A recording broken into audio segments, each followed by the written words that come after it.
on the right hand side, ladies on the left.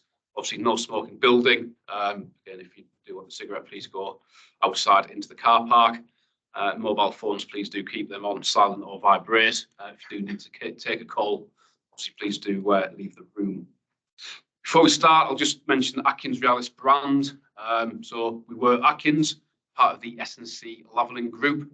We also owned Faithful and Gould as well. The company's now amalgamated the 3 brands. Really pleasing that Atkins has stayed in there. And Realis is then a tribute to the French-Canadian roots in Montreal, which is where S&C Lavalin originated. So Realis is basically a play on the French word of realise or make happen. So I've got Atkins Realis as the brand. The other 3 brands have now gone. We've got a lovely colour scheme, and you'll start to see that coming out on LinkedIn as well with the AR brand. Nice purple and luminous yellow type of colour.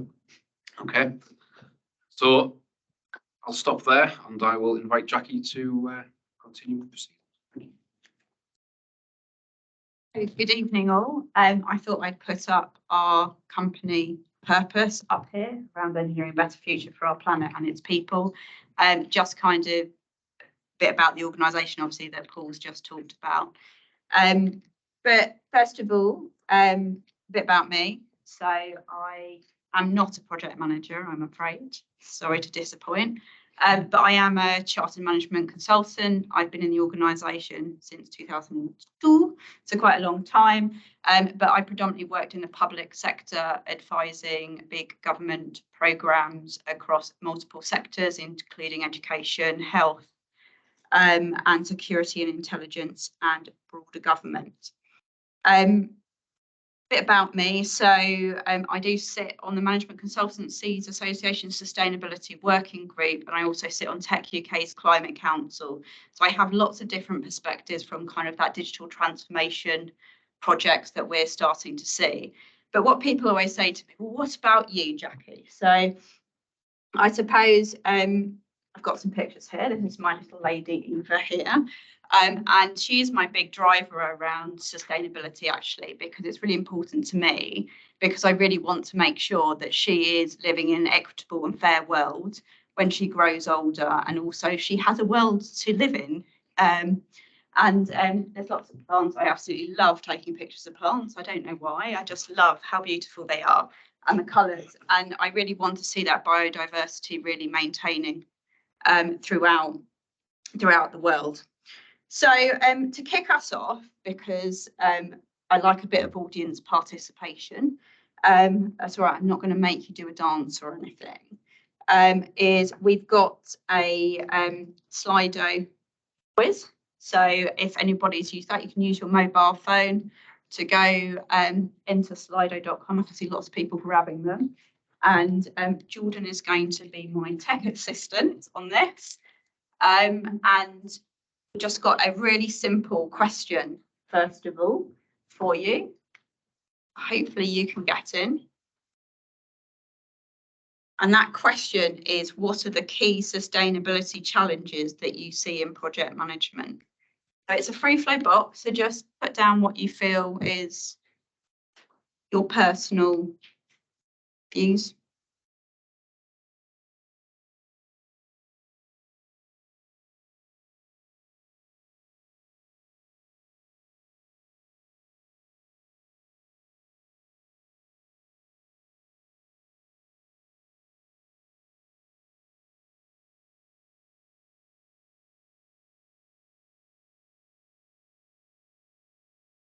Some really great stuff coming through already.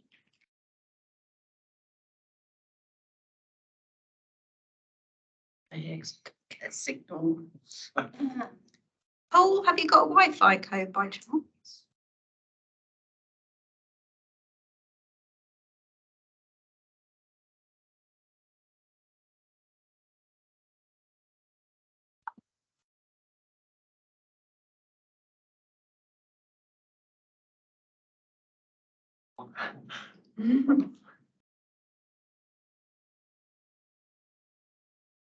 So have you all found that to answer that question?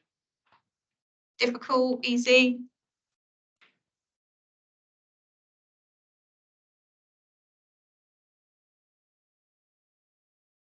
Just wait for a couple of people still typing. Thank you. Yeah. Thank you.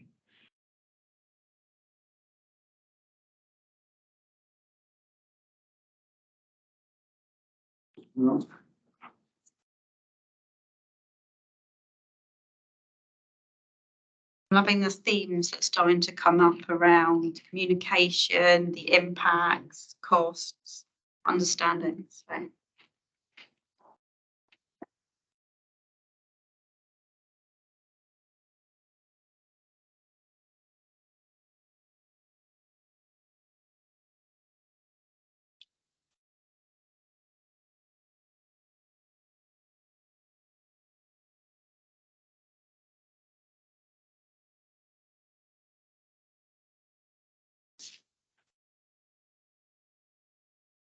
Just going to give a couple more minutes for people who've just got the Wi-Fi code to put this in, and then we will move on.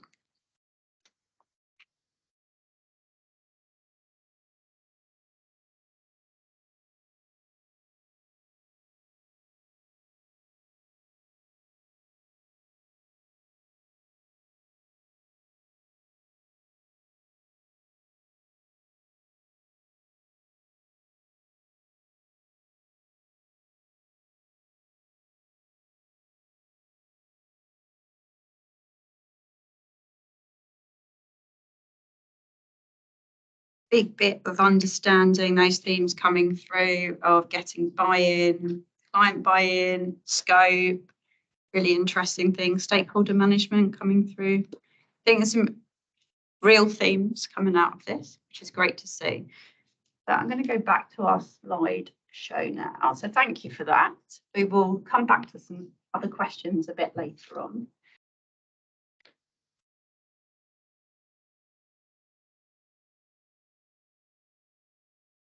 To the slides. So what I thought I would do is really start talking about the broader bit of sustainability. And I think it's really interesting when everyone responded, there's a lot of carbon environmental type issues.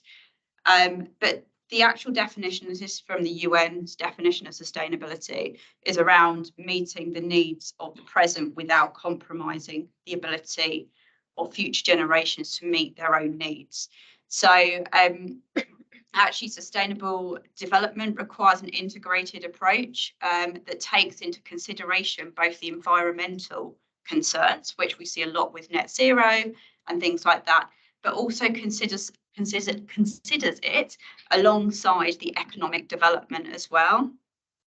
So what the UN have done is they've created 17 sustainability development goals that you can link organisational purpose to, project goals to as well. So things like the one I always like to look at is when you have a redevelopment project of a particular locality or things like that. Actually, a lot of the driving agenda behind that is around getting people to have a better standard of living, more economic growth. So there's a lot of regeneration that goes on.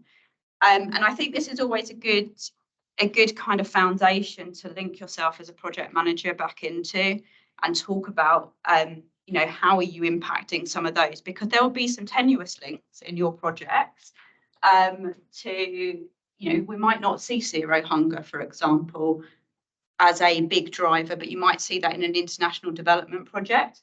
But actually, hunger is a big issue in the UK, and actually deprivation is particularly bad with cost of living. So if you're working on projects around cost of living, it can have a much broader impact. So what I want to do is split sustainability down into two kind of megatrends. I'm going to talk about the net zero and climate adaptation element first of all, and then I'll talk about social value as well. So firstly, in terms of net zero, there's often a lot of confusion of what it actually means. So I've got a definition up here around balancing between the amount of greenhouse gases that are produced and removed from the atmosphere. I think the net zero agenda is quite well documented in the press. I think we've seen unprecedented changes, forest fires, droughts, flooding, I think all the heat waves we've had over the summer, and it's been quite close to us, whereas before, I think when we saw the forest fires in Australia, it felt quite distant, and I think it's on our doorstep now. So why it's really important in the UK is actually the UK were the first country to legislate a net zero target of 2050. And that effectively means that by law, every organisation has to have reduced their greenhouse gas emissions by at least 100% at 100% of 1990 levels. So it's quite a big change, and you will have seen there's quite a lot of things in the press. There's lots of government work going on. So we've got a number of strategies here. Chris Skidmore, who was an MP for, I think, one of the outer regions of Bristol, actually did an independent review of net zero that came out back end of last year. And we've also set up in the UK the Climate Change Committee, who independently assess our progress towards achieving net zero. The latest report came out in June time this year, and that very much was talking about there's quite a lot of conflicting policies. We're starting to fall behind in the UK in terms of net zero as an advantage. But the big thing that I like to pull out from that report is actually is really about it creating a new opportunity. So the UK, and obviously the Prime Minister's announcement yesterday may supersede some of this, but effectively we always have wanted to position ourselves as a leader in green technology and export. And if we can do that, we can help the planet, but also help our own economic growth as well. In terms of climate adaptation, which is something that people have started to think about, and if you've watched any of the Netflix documentaries around climate change, or read anything in the press over the last weeks around the Arctic being at the lowest temperatures, the highest temperatures they've been for a number of years. Effectively, a lot of the scientists are now starting to say that we've missed the 1.5 degree window in order for us to maintain the temperatures that we are operating at the moment. And actually that means quite big changes for us as an organisation. As people, I think everyone probably swelters in the 40-degree heat unless you're very lucky to have air conditioning in your house. I think, you know, we've all been impacted by it in different ways. And that will mean that whatever we do, we will need to adapt moving forward. So if you are delivering projects that are beyond a year, an IT system is often a classic one where it isn't considered, you kind of model on what operating temperatures you're going to do. And the big one I love to kind of talk about is the LDA, sorry, London Development Agency, that is now the Greater London Authority, I think, building which is just by London Bridge. They put all their servers underground, right? Because they thought it was a great idea because it was cooler down there, things like that, but hadn't accounted what happens if the Thames goes above a certain level. So when those levels were there, it flooded everything. So that's what we need to start considering as project managers. The second mega trend I want to talk about is around social value. So social value is not a new concept. It's been around in the UK since 2012 when the Social Value Act was passed. But effectively, social value is the positive impact that activities have on people's lives by improving the welfare and well-being of individuals, communities and societies. And there's three main elements of it. It's the social, the environmental and the economic. And even though the Social Value Act has been in existence for over 10 years, actually we haven't really seen it particularly prevalent in most sectors. We've seen it very prevalent in infrastructure, where obviously if you are building a building, think about what it's going to look like, how it's going to impact the environment. You think about the economic benefits it's bringing to a community, and you look at the social impact as well. So we see that a lot in infrastructure and the local authority sectors. The big change that we've seen in social value over the last kind of 3 years is a policy procurement note has been put in place by government, which now requires any procurer of public services. So bearing in mind the biggest procurer of services in the UK is government and the broader public sector. And that was put in to say, we want you to actively evaluate all your tenders of how that social value project is going to impact. That has been quite a big impact. It's been a big impact for us as a professional services firm, but also for public sector buyers who are thinking, how can we try to do that? And in terms of that social value, the reason the government wanted to make it much more stronger was because they were starting to see they had lots of different policies that they were trying to enact. They want to ensure they had small and medium enterprises within kind of supply chains. They wanted to ensure cybersecurity. They've got net zero. They've got all these other things. So they've created a government social value model which consists of 5 elements. So you've got COVID-19 recovery, which is very prevalent in the NHS, around obviously wait times, things like that. There's improving economic inequality, which is all about making sure kind of the levelling up agenda, making sure that there isn't disparity. We're really making use of that diverse supply chain, both voluntary sector, small businesses, and we're also making sure we've got resilience in our supply chains. The third element is all around climate change, which obviously is important given what I've spoken about around net zero.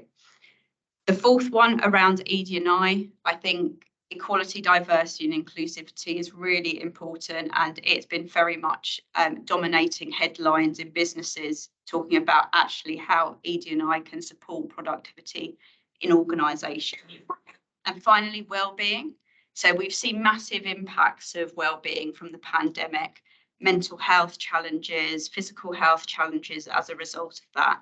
And actually, by supporting well-being and encourage that is super important. So that is very much a whistle-stop tour of what net zero and social value is, and I'm more than happy to answer some questions later on.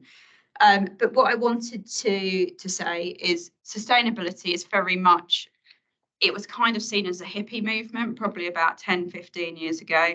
But I think with the combination of legislation coming in, the Climate Change Act, Social Value Act, the procurement policy notes that government are putting in to make sure that who they buy from very much are taking into account carbon reduction and making changes and social value. And then actually organisational changes that are happening at a level. So we are seeing this box here, you might not be able to see it at the back. This is the Task Force for Climate Related Financial Disclosures. So anybody operating a UK business has to do this reporting from the private sector. Public sector is meant to come later on, apparently. We've got organisations setting ambitious net zero targets. Government have their greening government commitments. And then on the social value side, there's organisations are showing the impact they are delivering beyond corporate social responsibility. So there's been a massive change, and I don't think it's going away. The procurement bill that's coming out later this year, this is very prevalent in it still. So I think there's a lot of overlap here, but it's important. This isn't going away, so we can't ignore it. So before I move on to a bit more about sustainability and project management, I've got another question for you on Slido.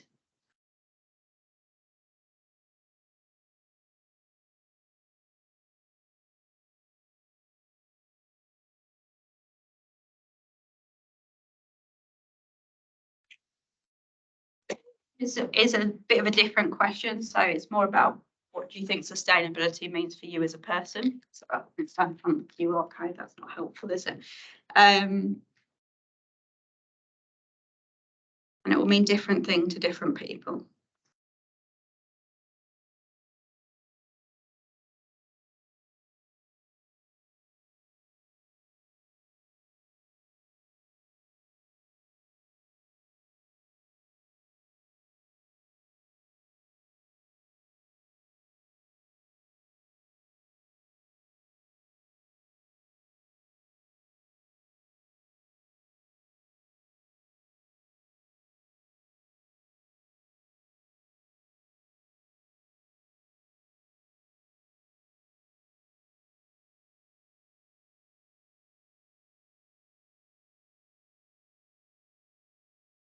I'm loving some of the themes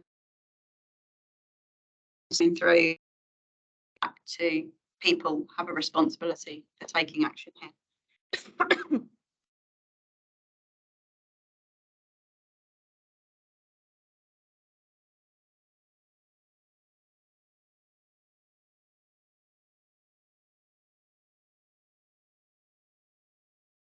Interesting one with compromise.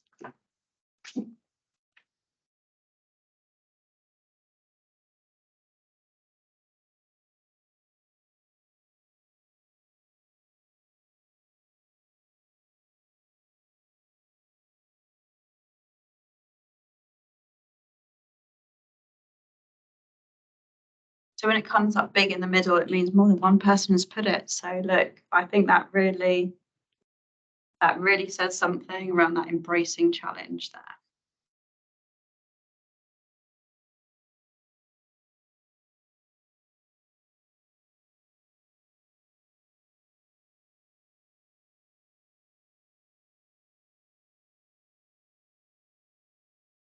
Got one more question for you.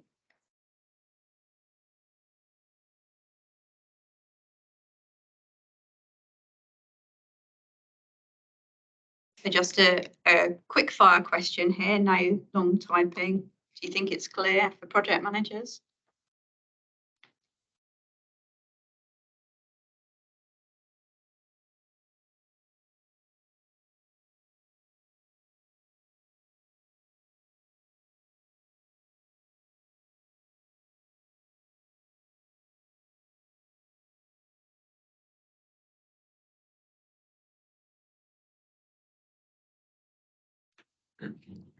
I think we've got more or less, most people have done that. And I think you're in a room of safeness here in terms of it's okay not to know anything.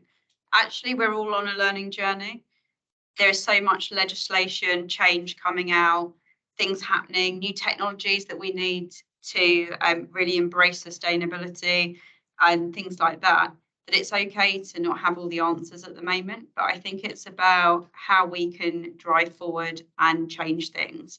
And I hope in the next session, I'm going to give you an introduction to your new sustainability glasses that hopefully you will walk out the room with at the end of the day. They're not physical because that would be unsustainable of me. But just in terms of, I hope it will give you a different perspective to look at projects with. So, let me go back to the slides very quickly.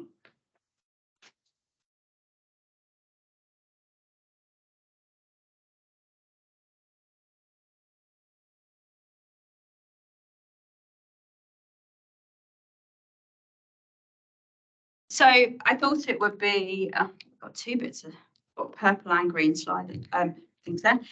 So I thought it'd be good really just to home in on the kind of APM definition for sustainability. It's quite similar to some of the definitions that I've talked about around net zero and social value, the sustainability development goals as well.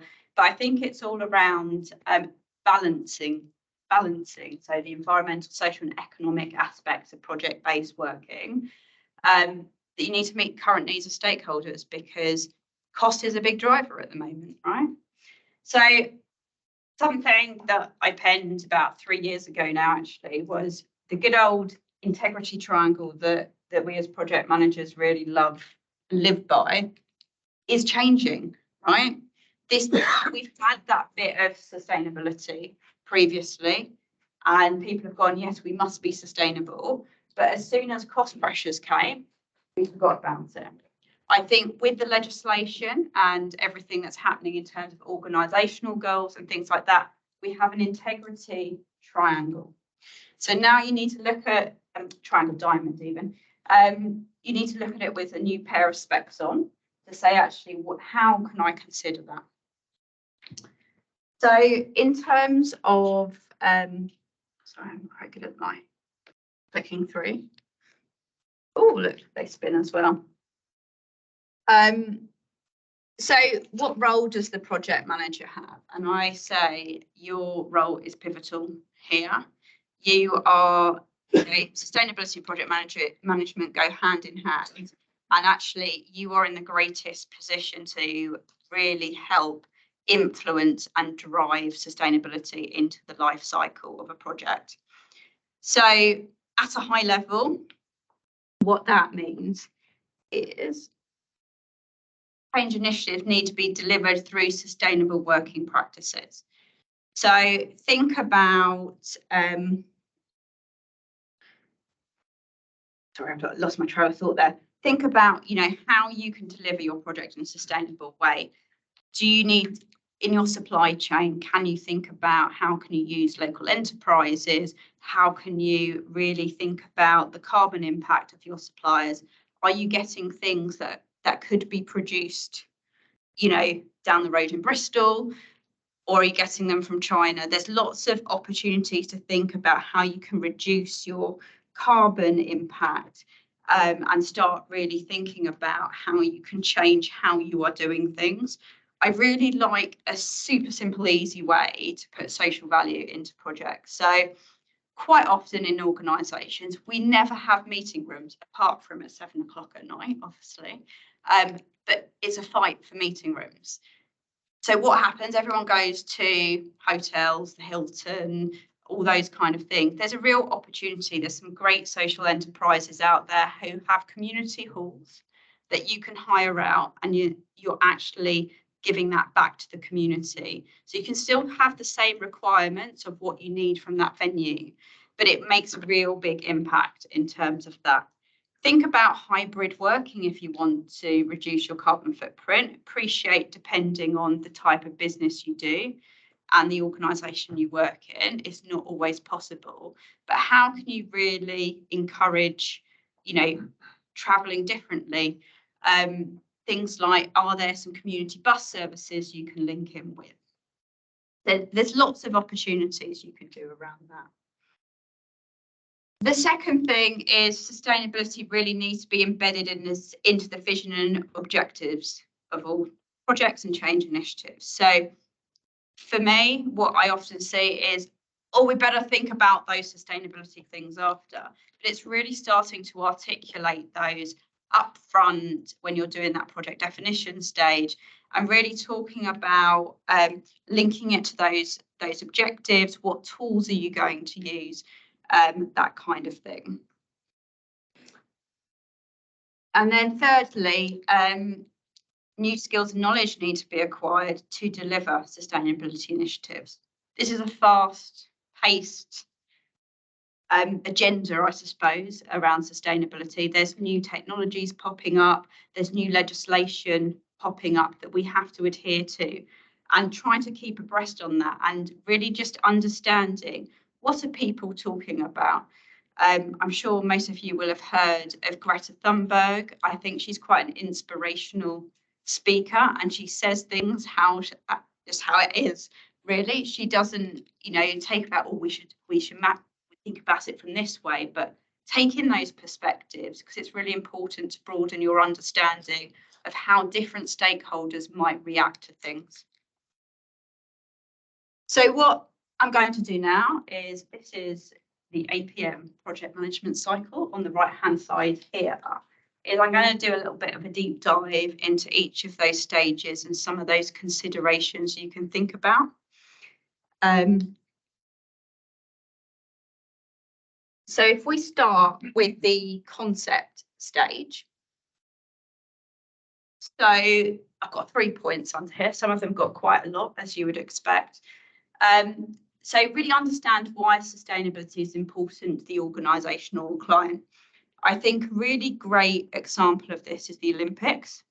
So when we hosted the Olympics in 2012 or some of the Commonwealth Games since, it isn't about just hosting a grand event and then we destroy everything after. It's about the legacy. So the regeneration, all those kind of things, being really clear on what that means for that client, that organisation is super important. The second thing is know what applies to the project. So what frameworks, expectations, overarching objectives are required.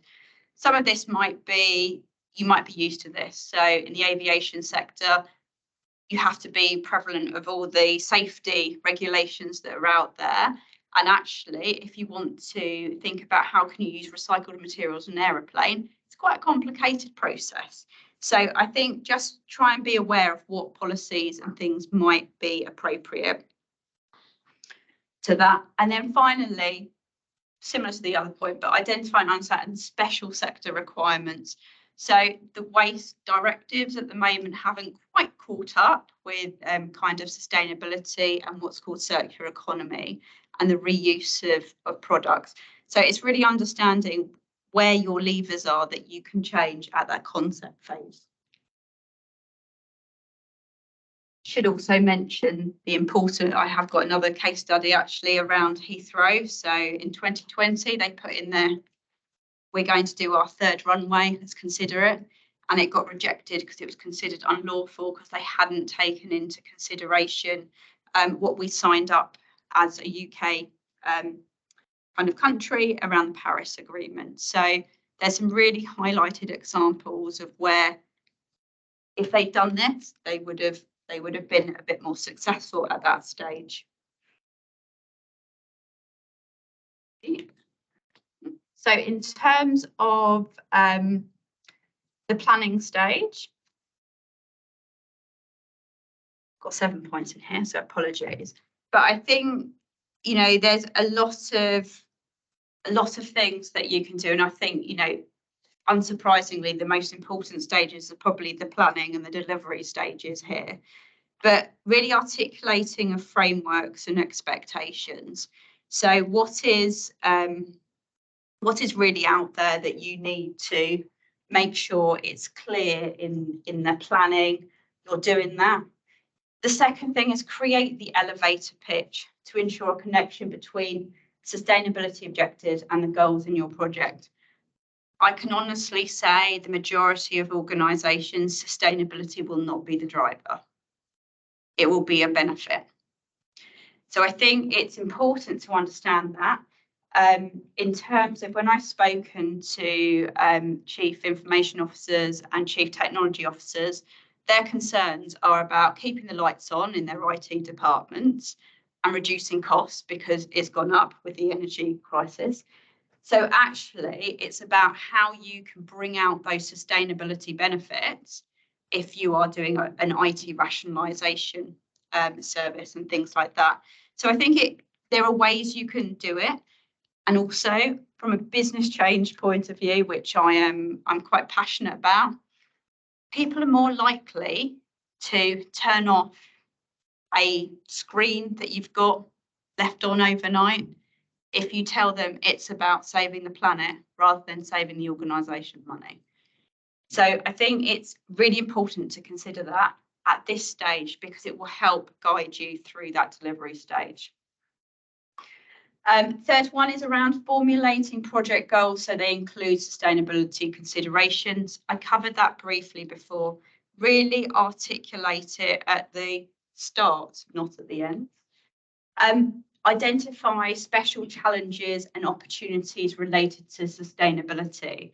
So this is I've got another kind of data center example. So when we had the big 40-degree heat wave last year, a data center in London failed actually for 2 days, quite significant impact.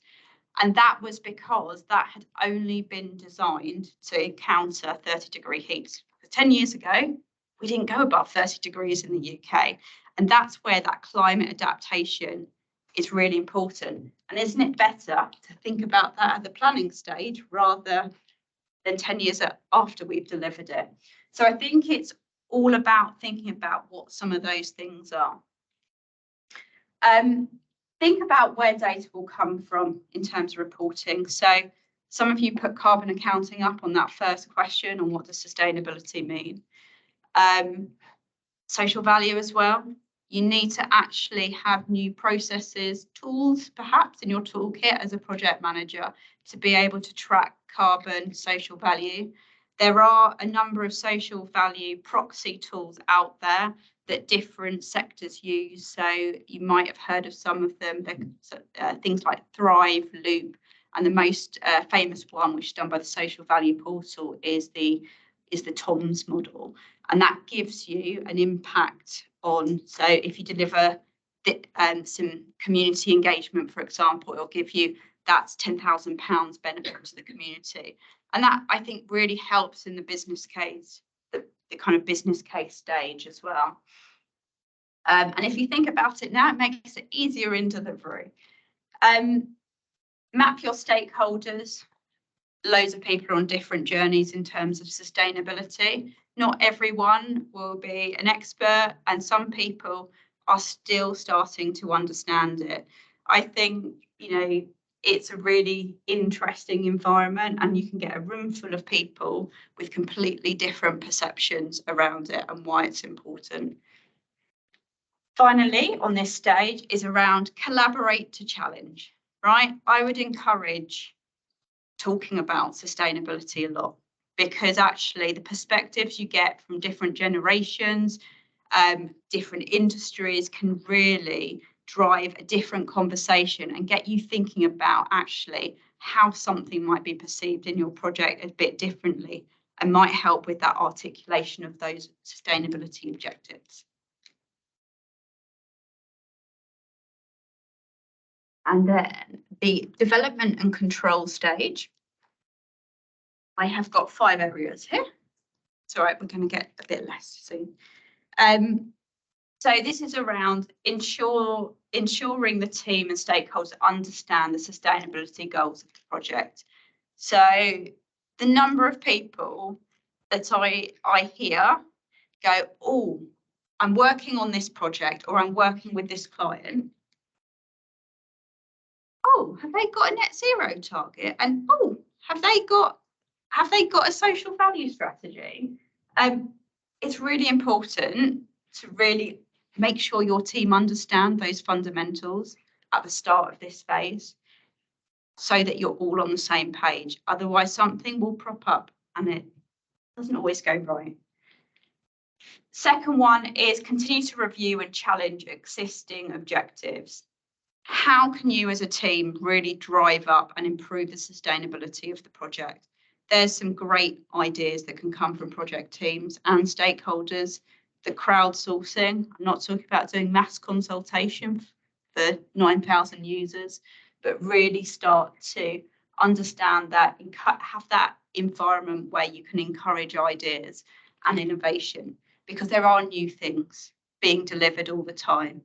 Some of you may have heard about, I think it's in Southwest, I can't remember exact location, but around data centres using their old heat to warm a swimming pool, to make sure that swimming pool didn't shut down. I mean, that is fascinating. That is, sustainability at its best, really. Doing good. Make sure you capture the right data and monitoring progress. I'm sure as project managers, that's me teaching you to suck eggs, but quite often people haven't thought about how they're going to capture their carbon. They've gone, oh, we've got to go back and work out how many train journeys we've done for this project, or we've got to work this out. And suddenly it's quite difficult to do at the end of a project. So make sure you've got that rigor and that heartbeat in there. And then 5, we covered this a bit in the previous stage, really be prepared to take your stakeholders on the journey. There are still people out there who might not believe in sustainability. They might have good reason for that. And actually, it's taking the time to understand in any good stakeholder engagement, to really understand what are the drivers behind that, because actually it might give you a very different insight on how to communicate or tell the story about that. And then in our final stage, the handover and closure. So really consider the residual sustainability goals that need to be driven longer term. Quite often the benefits will not be delivered in the timescales you're delivering a project. So just make sure that you've got those points in. I think, you know, they revisited the Olympics 10 years after, and it is amazing to see the success that it's brought to that area. Really evaluate the impact and share the results, right? We are all learning on the sustainability agenda. And I often hear people say it's like we need to collaborate, and then the pointy elbows come out. But I think, you know, certainly I spend a lot of my time talking to people in different organisations, and there's great learning I can learn from them, and also they can learn from us. So I think all that sharing is only for the greater good. And then finally, document and share lessons. We all do a good lessons learned at the end of a project, don't we?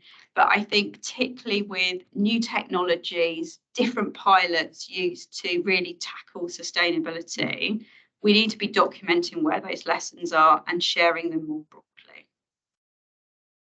So I hope that has given you some sustainability glasses for you to consider at those different stages. I'm going to invite Paul up now so we can have a bit of a panel discussion. I'll move to Q&As with the audience.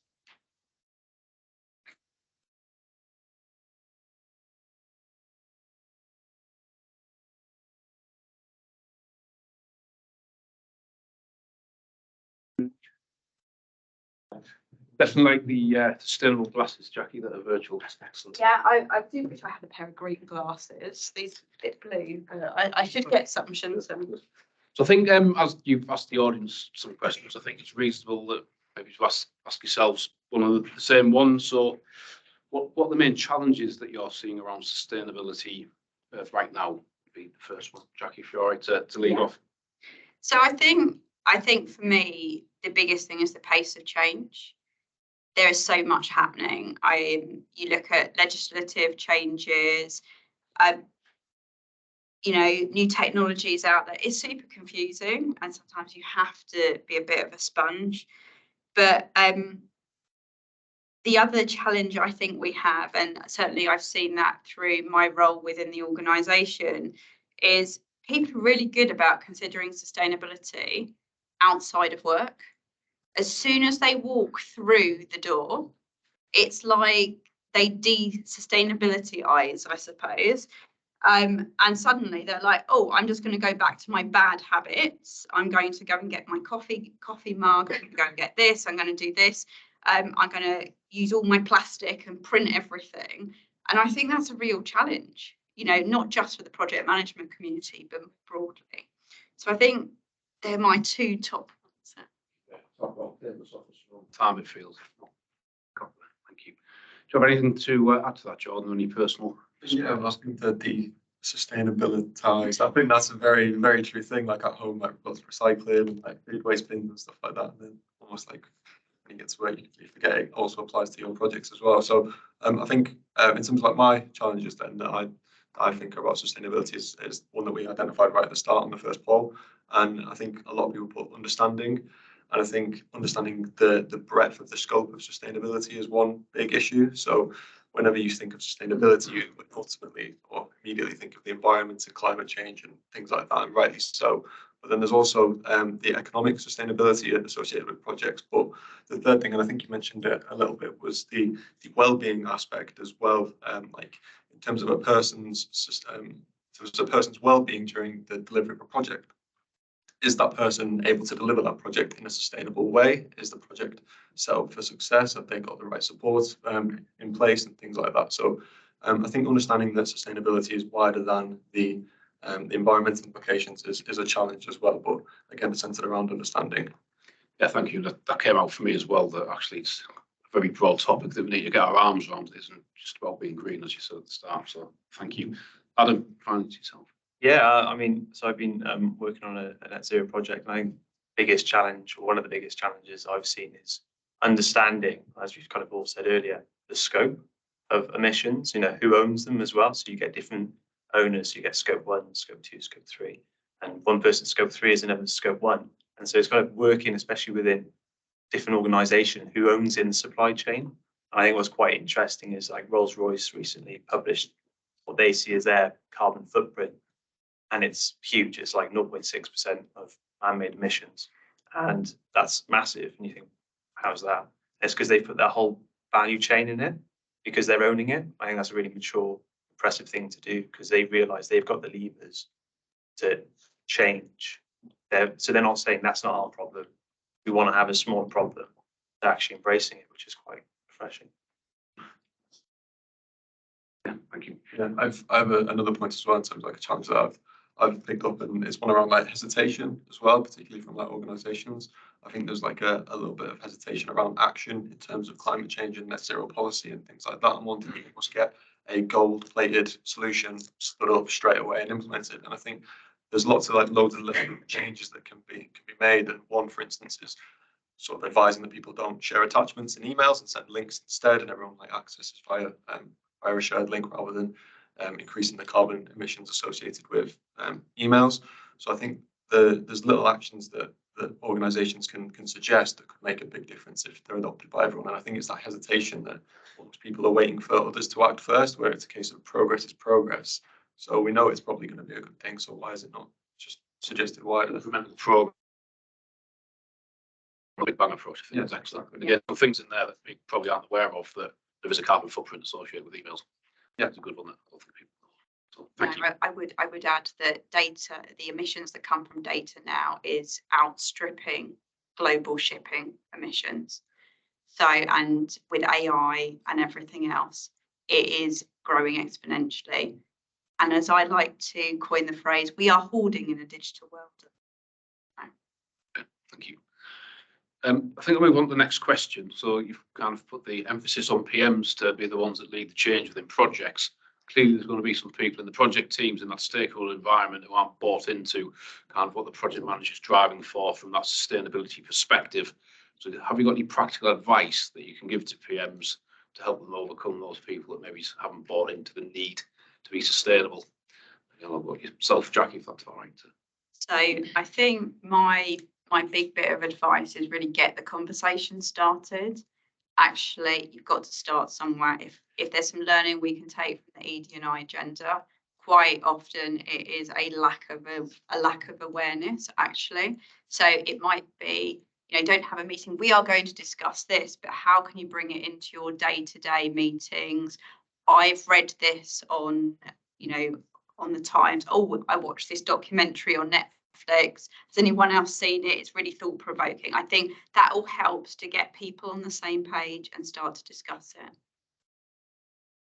You've done it in the project, so yeah, no. So I think the integrity triangle, as it were, now diamond, is like really useful actually for chatting to your teams about it. And there's a natural tension. And if you do it at the beginning of the project and get everyone on board, when you need to have, and in clients as well, when you have to have tougher conversations towards the end of a project, it's a bit easier. So if you want to say, well, we're going to start taking the train, that's going to cost more, but we're going to do that because we've got sustainability at the heart of what we're driving for.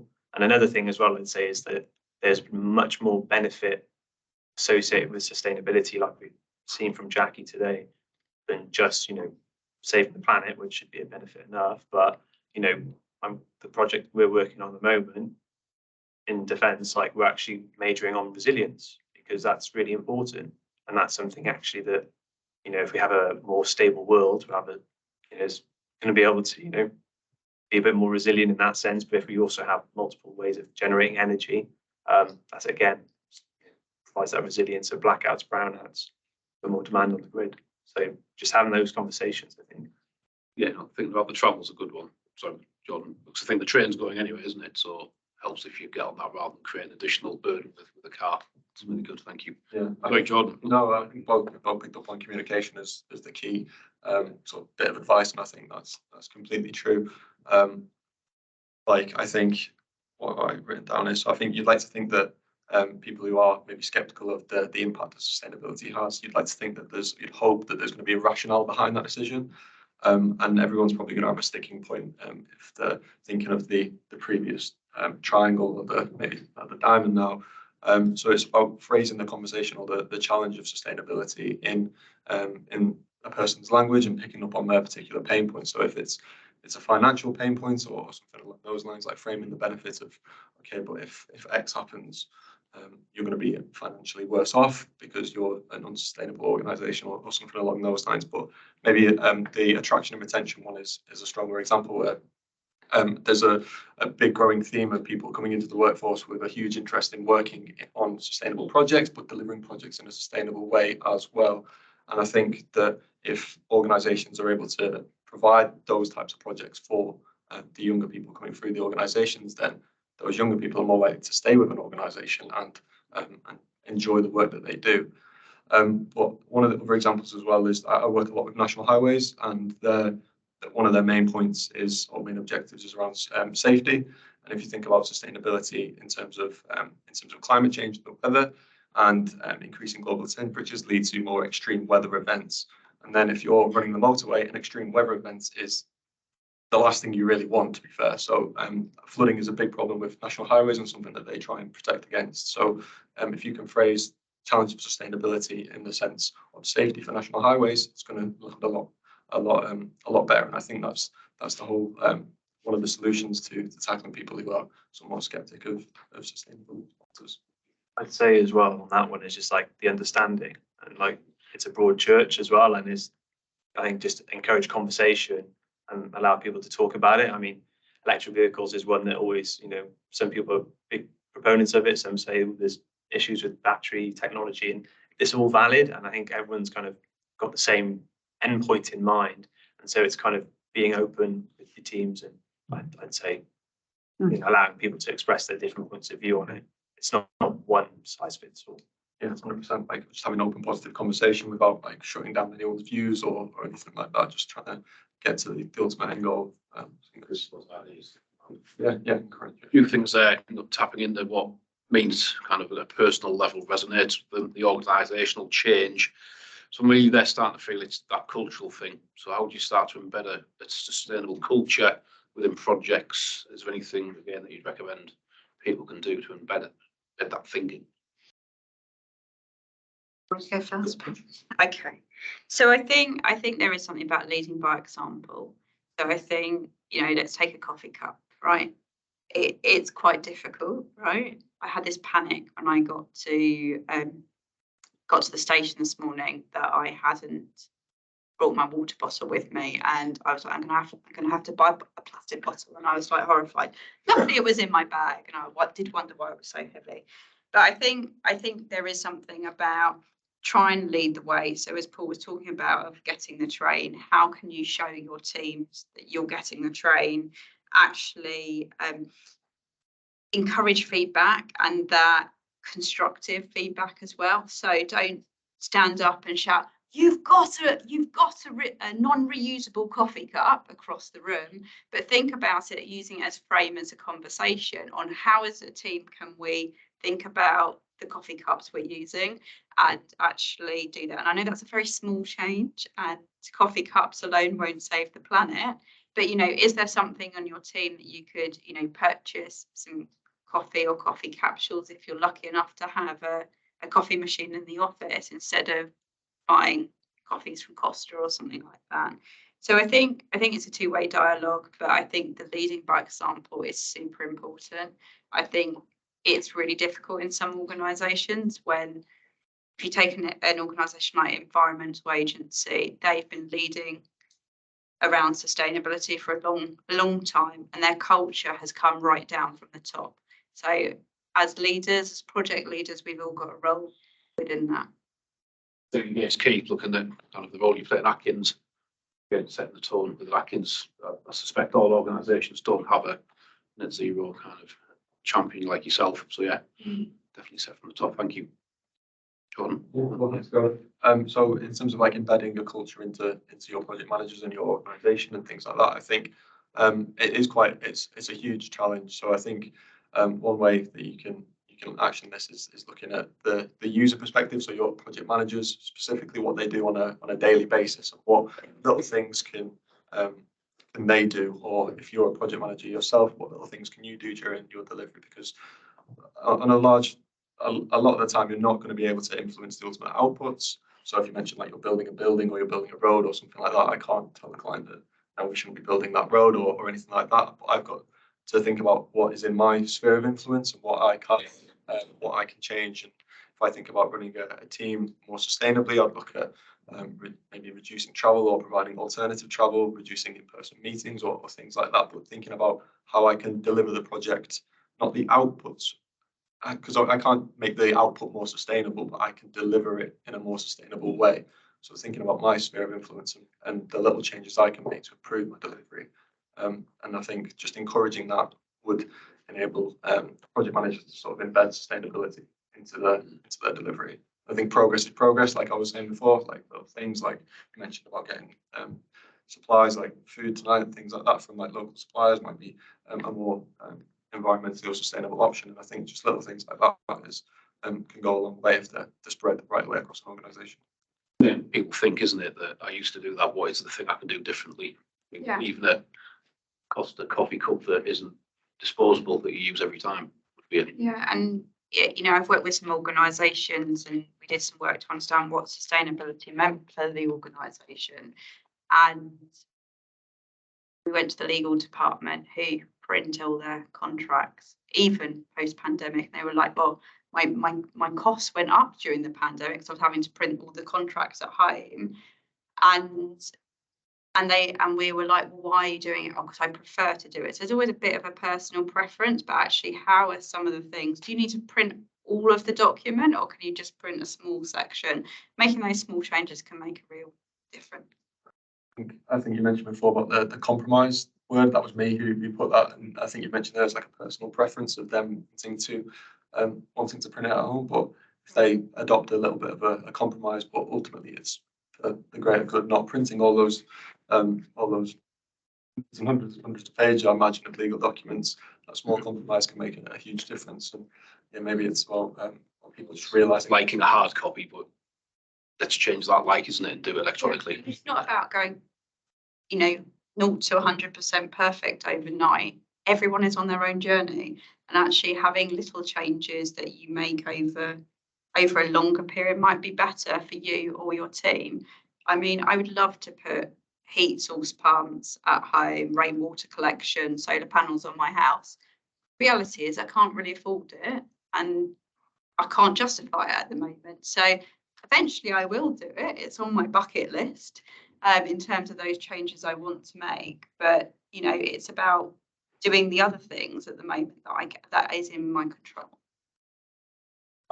Yeah, and I'd say again, within your sphere of influence and doing small things, it's kind of weaving it throughout the project. So we have a weekly team meeting, and at that we have a kind of slide which is like news of the week. We encourage everyone on the team just to kind of put links to like interesting news articles. That's about like the whole remit, and so kind of wide-ranging articles. And then someone just says why they put it in, and then we talk about it. And so we're just kind of always talking about it. And then sometimes we just have a bit of a book club as well, so recommendations. These are all like quite small things, but it starts getting everyone talking about it all the time.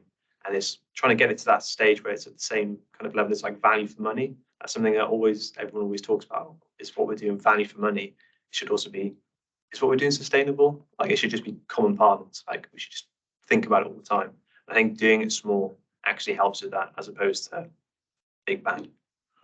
Alongside as well, isn't it, really? Having the organisational backing, but then also having the little cultural change filtered in. It's attacking the problem from both angles. Well, so costing a bit more, but being significantly more sustainable, that's better value, isn't it, rather than cheap and not sustainable. Absolutely, thank you. Adam, you mentioned book club and recommending books there. Hopefully people's appetite's being whetted. Do you have a recommendation you can give to people for a book or a podcast? Yeah, no, sure. I've got a book and a podcast. So a book I'm reading at the moment, which is really interesting, called The Material World by Ed Conway. It's so good, isn't it?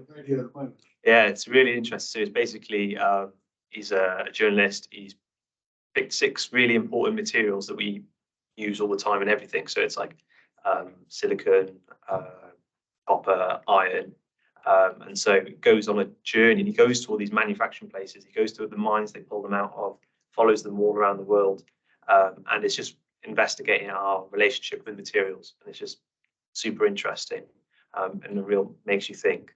It is a big book though, so maybe not one for like taking on the bus and whatnot. It's a bit heavy. Yeah, Ed Conway. Yeah, it's really interesting. What to two every day this week? Okay, if you prefer audio, yeah, exactly. 5 sessions each this week. More sustainable as well. You don't get the whole book though. You only get a bit of the book.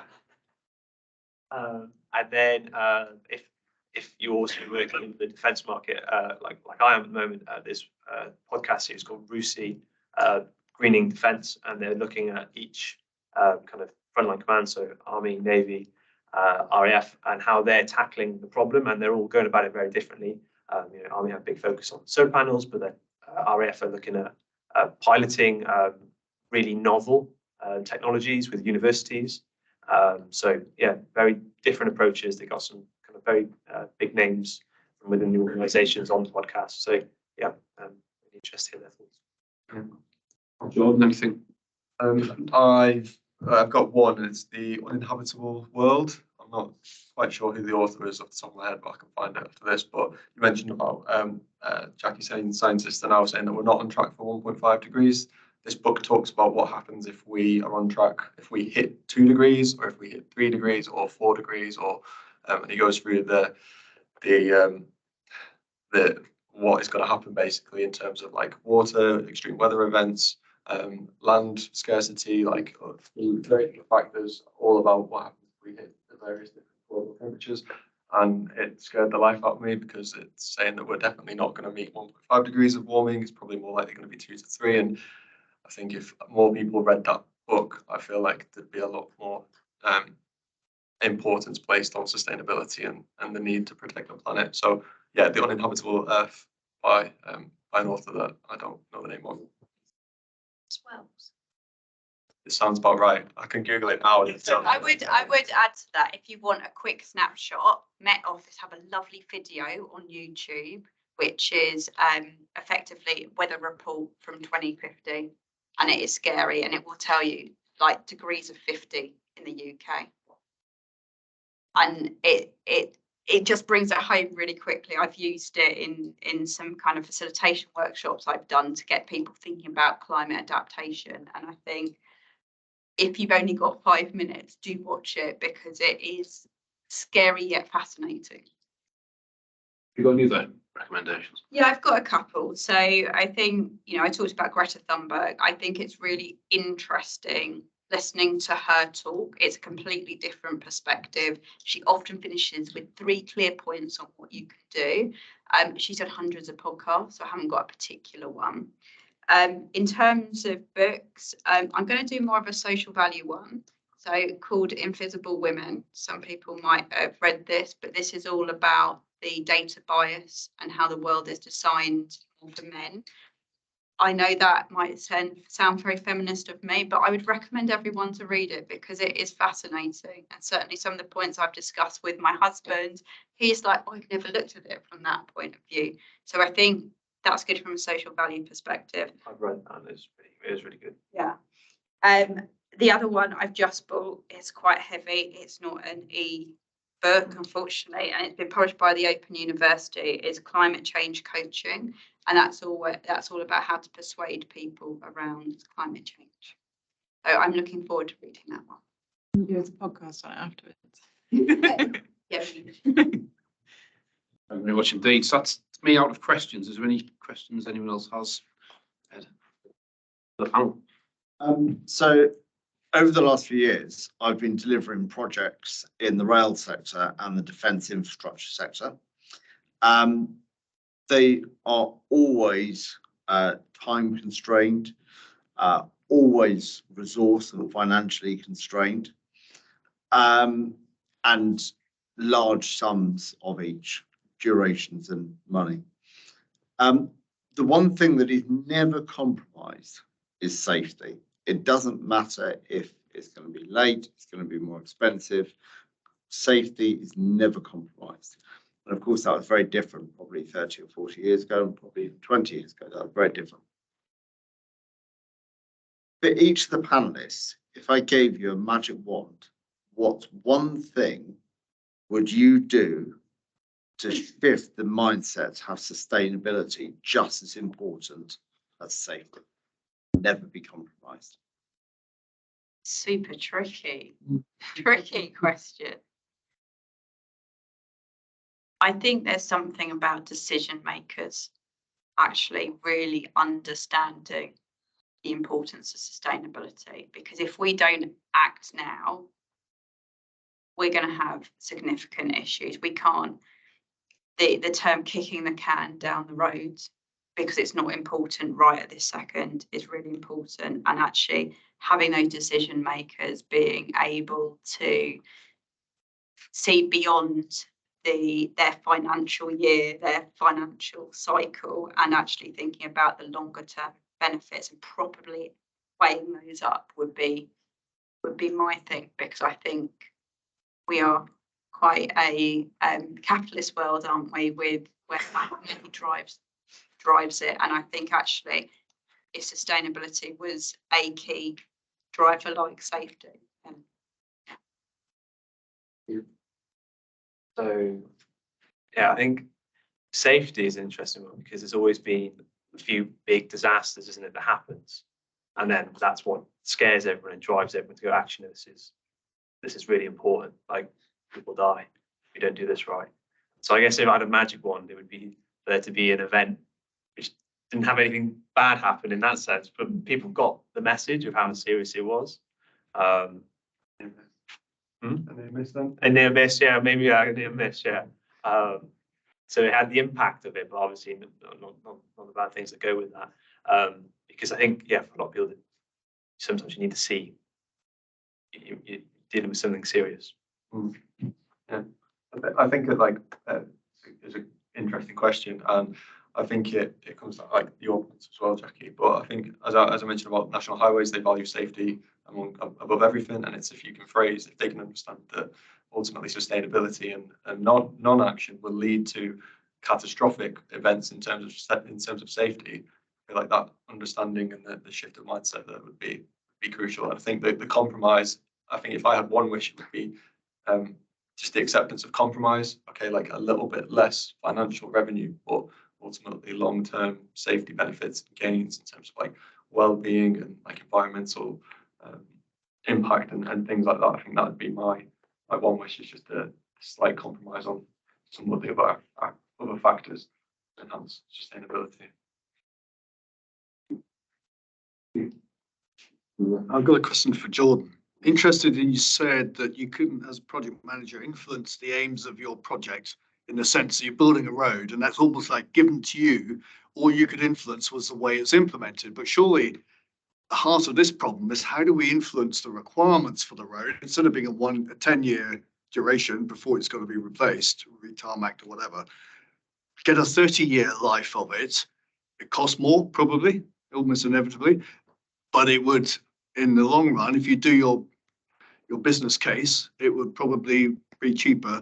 And if you cost the capital value of nature and wildlife and biodiversity, surely that starts to go into the business case in a way that it hasn't ever before.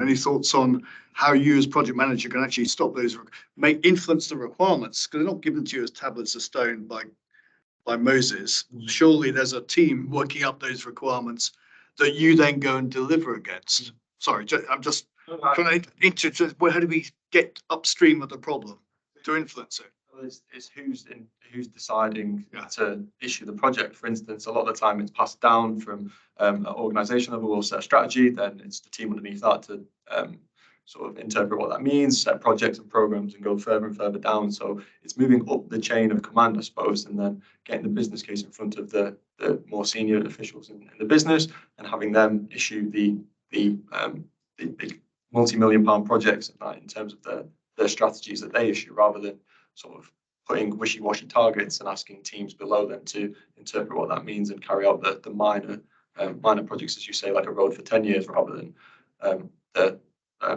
one above you then carrying out a road for, or implementing a road for 30 years or something along those lines. It's getting Jackie's point, isn't it? Decision makers, Yeah, decision making. setting the right budget for the right requirement that you then go and deliver against. Is that right? Yeah, exactly. I think so too. I'd agree that we're finding that when we're presenting to people more senior, who are a couple of levels above where we're working at, and they're slowly like starting to get it. It's complex, it's systems of systems, and it's all interconnecting. And just because you put some solar panels in doesn't mean you're going to immediately make money off it. There's greening of the grid, and then that brings down. So if carbon's your main driver, it comes there. And so, and I think it's getting at that level and starting to explain the complexity of it, and then they start getting it. And I think then they start getting more interested in, okay, yeah, well, let's be a bit more kind of detailed in how we define these requirements. And there's added benefits, like we've all kind of mentioned before, that they're not thinking about. You know, the new workforce, they won't have a workforce in 10 years if they're not attractive, and they won't be attractive if they haven't been doing things which are sustainable, because that's what the new workforce are looking for. So I've got a question about legislation. So a lot of this is very heavily legislated, top-down approach. And I was thinking it's quite hard to police that. So if you think about things like serious financial fraud, that's very complicated to bring someone to justice about it. It's very rarely done. How do you think this will avoid gaming of targets, metrics being changed throughout projects? Because let's be frank, we all set out with these wonderful objectives, we're going to fix the world, and then reality hits the road and we play the games. I'm not saying that's right, and it certainly isn't, but I live in the real world. So that's a very complicated question, but any ideas how you think the police should deal with this and it should be legislated and enacted? So I think I haven't got a direct answer to that, but I think, you know, greenwashing is a major challenge, right? And that is now being tackled. So there have been, you know, it's been a big kind of theme at the different COPs. There was a task force set up. In the UK, we've been taking it quite seriously around green. Well, it's become so now there's some very clear guidance set out by the Competitions and Markets Authority and the Advertising Commission, I think they're called nowadays. So there's new guidance just out, and they have pulled some quite high profile adverts.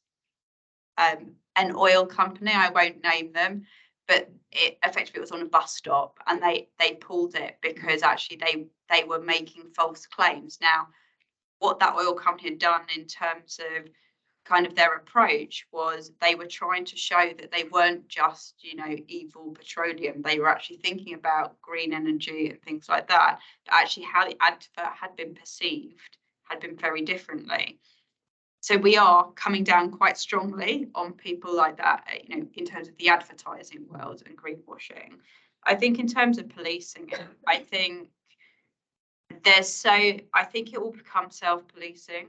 So I think we're already starting to see that. So if you look at the clothes industry, a bit of an odd example to use here, there's a lot of greenwashing going on in terms of actually consumers are wanting to see where things come from. There's not slave labour, all those kind of things. There's still some issues with that with certain high street retailers who are claiming they're sustainable, but some of them have been super successful. So where they are using organic materials, for example, things like that, actually their sales have gone up tenfold. And actually you're seeing some of those companies that have purpose, that have really robust, you know, whether they're a B Corp or things, they're excelling. Whereas some of the other organisations who aren't keeping up are falling away. And I think that's where that self-policing is going to come through. Don't know if anyone's got any thoughts. I think you can get audited as well for your carbon reporting. And so you have to have robust measurement verification, how you're doing that. So I think that could play a part. You know, if companies are serious about demonstrating that they're doing what they're saying they're doing, they'll get audited. Just not sure in buy a few trees. Without being too cynical about it. I've seen that. So I think that there are complications with that. So I mean, there's an article out yesterday on the carbon credits in the rainforest. And this is, I can't remember the name of the company now, it's just escaped me, but it's the most legit one. And it's been kind of absolutely kicked out from how bad it is.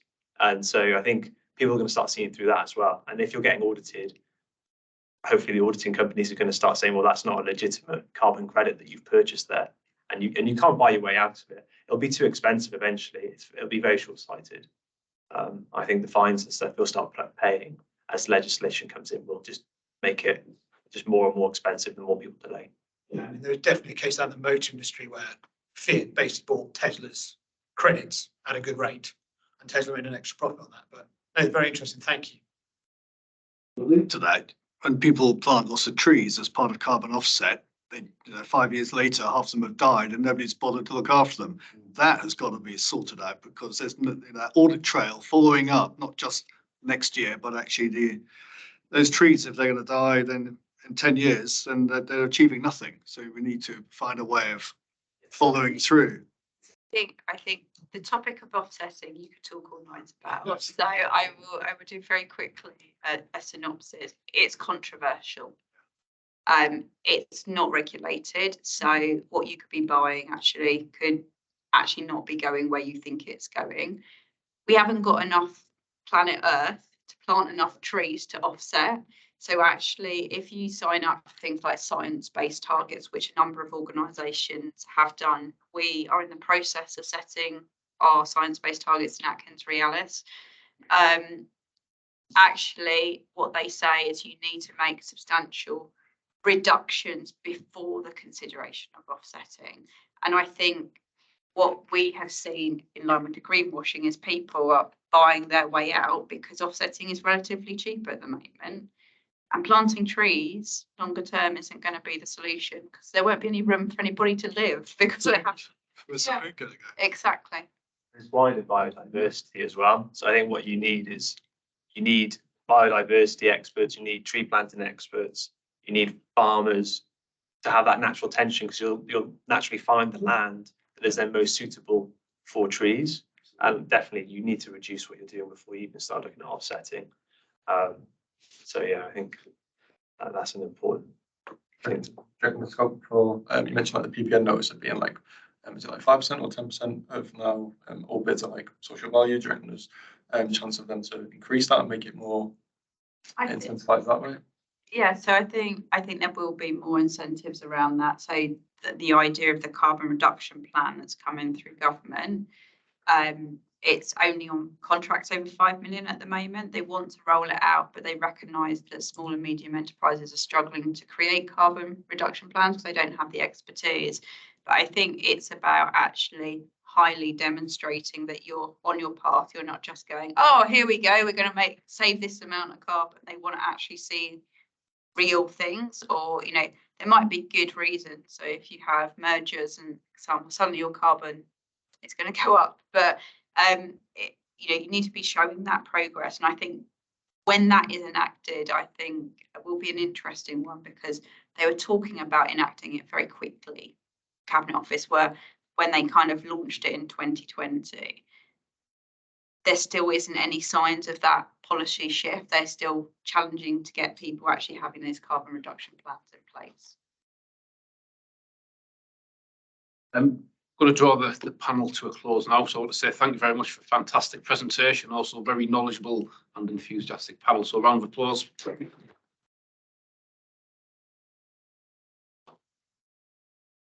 Thanks very much. I mean, I'm sure if you want to come to the front, if you've got any more questions. I've got one more slide. Oh. Because I don't want to leave you for your final takeaway here. Just in terms of sustainability glasses, I hope it's been useful this evening. But 3 main points. You can make a difference. So hopefully you can take something away from this evening that you can act tomorrow or later on down the line. Secondly, do think about reducing impact on natural sources. We didn't touch on the electric vehicle side too much, but we've only got a certain amount of lithium, and lithium's being used in vapes, all the throwaway vapes, which stress me out, and everything else. So there are some little things you can do as managers. And then thirdly, collaboration. We do need to really share and collaborate and talk to different people. So hopefully we can improve it together for a better planet.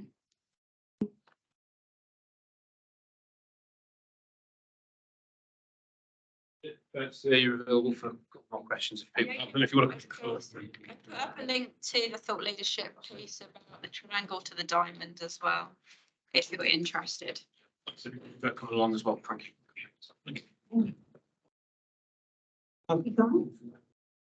Hold on, Anna.